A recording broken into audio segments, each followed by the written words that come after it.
Ya, shalom kekasih Tuhan, senang sekali bisa kembali hadir dimanapun kekasih Tuhan berada. Sungguh tak berkesudahan kasih setia Tuhan, tak habis-habisnya rahmatnya senantiasa baru setiap pagi, besar setia bagi kita semua.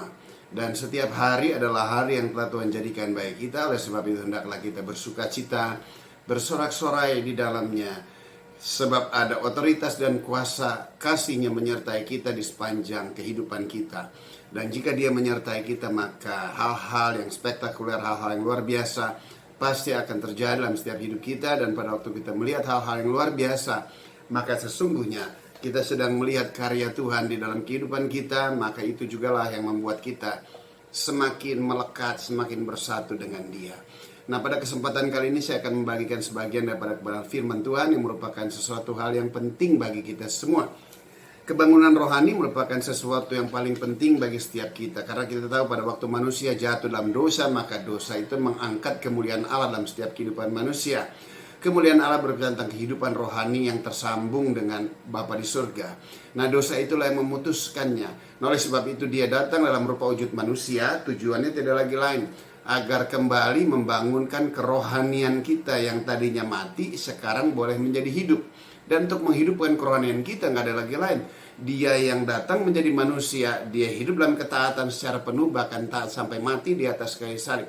Berarti kematian di atas kayu salib tujuan yang nggak ada lagi lain, untuk menghidupkan kita yang seharusnya mati karena dosa, tapi seluruh dosa saudara dan saya telah ditimpakan kepada tubuhnya di atas kayu salib, sehingga kita mati bagi dosa, hidup untuk kebenaran. Bonusnya oleh kuasa bilur-bilur Tuhan Yesus, saudara, disembuhkannya, kesembuhan secara total, kesembuhan rohani, kesembuhan jiwani, pola pikir yang diperbaharui, bahkan kesembuhan atas fisik saudara pada waktu roh Allah hadir dalam kehidupan saudara. Pada waktu roh Allah memenuhi tubuh saudara, maka lihat, roh itu yang menciptakan segalanya, dia diberikan kepada saudara. Dan akhirnya lihat, Dia memberikan pertumbuhan atas tubuh hidup saudara, sehingga mujizat lepas mujizat boleh terjadi di sepanjang musim hidup saudara. Untuk itu kebangunan rohani tidak lagi lain, di sini dikatakan kebangunan rohani pertama sekali terjadi akan ada penyelidikan kepada hati kita yang paling mendalam. Kita pada waktu kita mengalami perjumpaan dengan Tuhan, refleksi yang paling utama nggak ada lagi lain, kita bisa kenal hati kita. Dan pada waktu kita tahu hati kita, maka hati yang diterangi oleh kebenaran firman Tuhan, maka kita mengerti sedemikian jauhnya hati kita sesungguhnya kepada Tuhan. Sedemikian sombongnya hati kita sebelum kita mengalami perjumpaan dengan Tuhan. Kenapa? Karena kita tidak melihat sesuatu yang lebih besar dibandingkan diri kita sendiri. Yang kita lihat adalah diri kita sendiri. Dan pada waktu kita hanya bisa melihat diri kita sendiri, maka kebesaran itu menjadi bagian dalam setiap hidup kita. Maka kita senantiasa menganggap yang lain itu menjadi kecil, tidak ada artinya apa-apa. Sekalipun mereka kita anggap punya arti, maka mereka kita harapkan bisa memberikan sesuatu efek balik yang menguntungkan bagi setiap kita. Hendaklah ini sudah tidak lagi menjadi bagian di dalam setiap kehidupan kita. Oleh sebab itu pada waktu Yesus hadir dalam hidup saudara dan saya, di situ Dia minta, bebaskanlah kesombongan dari setiap hati saudara dan saya. Karena kesombongan merupakan kekejian di mata Tuhan. Tetapi orang yang rendah hati, lihat, mata dan hati Tuhan senantiasa tertuju kepada orang itu. Maka kerendahan hati pasti akan mendahului berkat-berkat yang telah Tuhan siapkan bagi setiap kita. Oleh sebab itu kerendahan hati juga merupakan sesuatu pengikat penyatuan antara kita dengan Tuhan. Kerendahan hati itu juga mengikat kita di antara kesatuan bagi tubuh Kristus. Kerendahan hati itu juga mengikat kita di antara saudara-saudara setiap kita, saudara yang saya kasih dan dikasih Tuhan. Sehingga kesatuan persatuan tetap terjunjung tinggi. Di tengah kondisi situasi hari-hari ini, di mana ada larangan-larangan berkumpul untuk beribadah, saudara yang saya kasih dan dikasih Tuhan, kita harus taat dengan protokol kesehatan. Kita harus taat dengan apa yang pemerintah himbau. Tetapi bukan berarti itu harus menghilangkan kesatuan dan persatuan kita. Kita tetap ada dalam kesatuan bersama-sama dengan Tuhan. Yang Tuhan pentingkan tiada lagi adalah kerendahan hati buat saudara saya. Jauhkan kesombongan itu. Demikian juga terhadap saudara-saudara kekasih kita yang lainnya. Biarlah kerendahan hati itu menjadi bagian di dalam setiap kehidupan kita. Selebihnya lagi, orang yang rendah hati, dia tidak akan mau mempromosi dari dirinya. Sekalipun dia sanggup mampu melakukan sesuatu hal yang besar, dia mengerti jika itu dia kerjakan, dia lakukan itu semata-mata hanya karena kuasa Tuhanlah yang bekerja di dalam hidupnya, sehingga apapun yang dia kerjakan akan memberikan dampak kemuliaan bagi nama Tuhan. Dan jika orang mengerjakan untuk kemuliaan nama Tuhan, pasti dia akan memberikan dampak yang besar. Nah, oleh sebab itu saudara yang saya kasih dan dikasih, di dalam kerendahan hati yang Tuhan kehendaki di dalam setiap kehidupan kita, sehingga kita bisa mengutamakan kepentingan yang lain lebih utama dibandingkan kepentingan kita sendiri hari-hari ini. Bapak Ibu yang saya kasih dan kasih Tuhan, orang-orang begitu sangat amat membutuhkan, bahkan kita semua pribadi lepas pribadi juga sangat amat membutuhkan. Oleh sebab itu kita harus selalu berharap, bergantung sepenuhnya kepada Tuhan.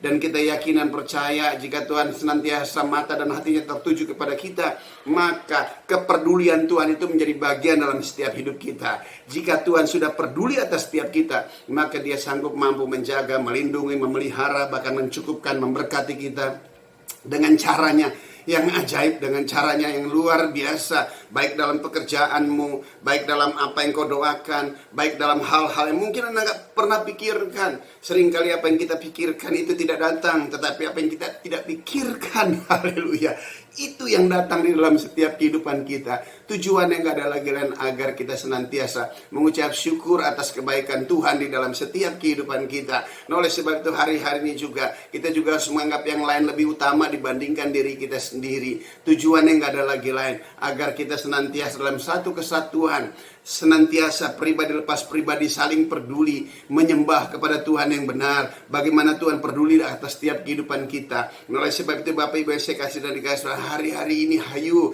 jangan hanya sekedar mementingkan diri kita sendiri, kita mengabaikan kepentingan orang lain. Jangan hanya sekedar kita melihat kepada kebutuhan dan keperluan kita saja, sehingga kita mengabaikan kebutuhan keperluan orang lain. Oleh sebab itu Bapak Ibu yang saya kasih dan dikasih, hari-hari ini kita harus nantiasa bergantung harap sepenuhnya hanya kepada Yesus Kristus Tuhan. Sebab bagi dia tidak ada perkara yang mustahil. Buat dia mampu mengerjakan segala sesuatu, di mana manusia sudah tidak mempunyai kesanggupan kemampuan, justru dia sangat ahli untuk mengerjakannya. Sebab dia Tuhan yang menciptakan hari langit dan bumi. Dia Tuhan yang menghadirkan saudara ke dalam dunia. Dia Tuhan yang menyelamatkan saudara. Sedang dari kematian yang begitu ngeri saja dia selamatkan saudara saya di dalam Yesus Tuhan. Nah, sekarang setelah Anda bisa diselamatkan, maka saya yakin dan percaya pengharapan kita yang dia rindukan hanya terus kepada dia. Sebab pengharapan kepada dia merupakan manifestasi daripada iman kita. Pengharapan kepada dia merupakan manifestasi dari kesabaran kita. Hari-hari ini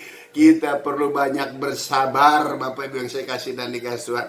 Sabar juga merupakan manifestasi daripada buah Roh Kudus Allah. Kita mempunyai contoh teladan tentang kesabaran. Kita punya kesabaran Ayub, bagaimana dia sabar dan akhirnya Tuhan memulihkan kehidupannya. Kita mempunyai kesabaran Abraham. Kita lihat bagaimana kesabaran Abraham menggenapi janji Tuhan. Bahkan Tuhan bersumpah kepada Abraham untuk bisa menggenapi setiap janjinya. Dan kita lihat sampai hari ini suku bangsa Israel secara jasmani, mereka toh diberkati Tuhan. Terlebih lagi kita yang mempunyai iman yang sama dengan Abraham di dalam Yesus, kita mengenal Bapa dengan sesungguhnya.